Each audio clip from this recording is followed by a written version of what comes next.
Hello दोस्तों, आज जो मैं आपको कहानी सुनाने जा रही हूँ ये कहानी है जादुई शीर-खुरमे की।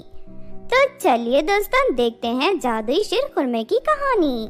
कंचन एक बुरी लड़की थी। उसे लोगों के घर से छोटी मोटी चीजें चुराने की आदत थी, इसीलिए कंचन हमेशा लोगों के घरों में चोरी करती थी। एक दिन कंचन घूमते हुए परिदेश पहुँच जाती है।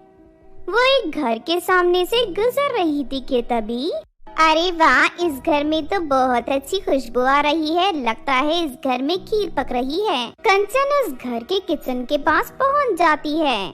किचन में सीमा परी खीर बना रही थी। फिर सीमा परी खीर को एक बर्तन में डालकर वहां से चली जाती है। तभी मौका देखकर कंचन खीर के बर्तन को चुराकर वहां से भाग जाती है। फिर कंचन एक पेड़ के नीचे बैठकर वो खीर खाने लगती है। सच में परिदेश की परियां बहुत ही अच्छी तरह खीर बनाती हैं। देखते ही देखते कंचन सारी खीर खाकर खत्म करके वहां से चली जाती है। लेकिन थोड़ी दूर जाने के बाद विशाखा नाम की एक लड़की उसका रास्ता रोक लेती है। क्यों री कंचन, कुछ ही दिनों पहले तूने मेरे घर से मेरी सैंडल चुराई थी। ये देख, मेरे घर के सीसीटीवी कैमरे में सब रिकॉर्ड हो गया है। इतना कहकर विशाखा अपने मोबाइल में कंचन की चोरी का वीडियो दिखाने लगती है।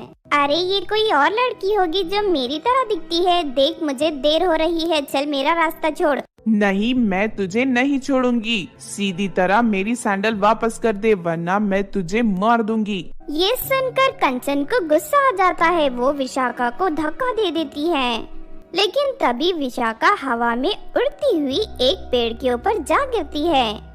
ये देख कंचन हैरान रह जाती है। लगता है ये सब उस जादुई खीर का असर है, उसकी वजह से मैं ताकतवर बन गई हूँ। उसके बाद कंचन अपनी ताकत का गलत इस्तेमाल करना शुरू कर देती है। अगले दिन कंचन एक बाजार में पहुंचकर चौराहे पर एक डिब्बा रख देती है। चलो तुम सब दुकान वालों, एक एक करके डिब्बे में पैसे डालो। कंचन की बात सुनकर सभी दुकान वाले हैरान रह जाते हैं। अरे ये लड़की कौन है?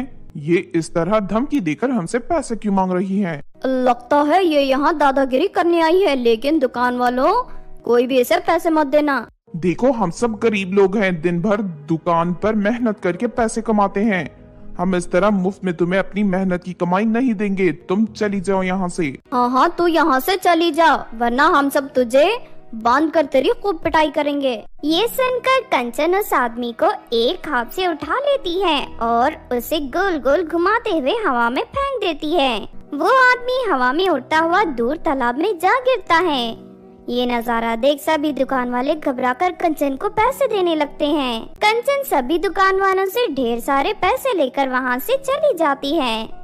इस तरह कंचन रोज दुकान वालों को अपनी ताकत का जोर दिखाकर उनसे पैसे लूटना शुरू कर देती है।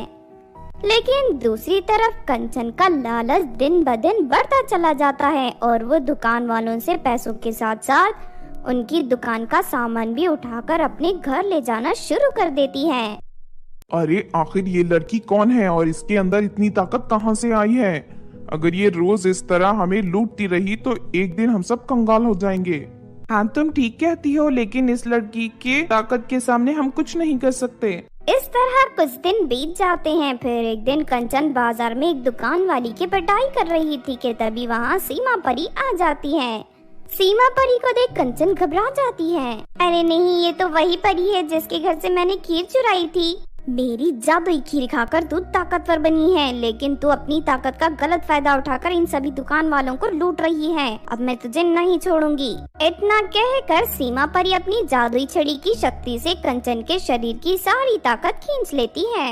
अब तू पहले की तरह एक साधारण लड़की बन गई है। चल यहाँ से भाग जा, वरना मैं तुझे बिल्ली बनाकर अपने घर ले जाऊंगी। ये सुनकर कंचन डर के वहाँ से भाग जाती है। उसके बाद सभी दुकान वाले सीमा परी का शुक्रिया अदा करते हैं।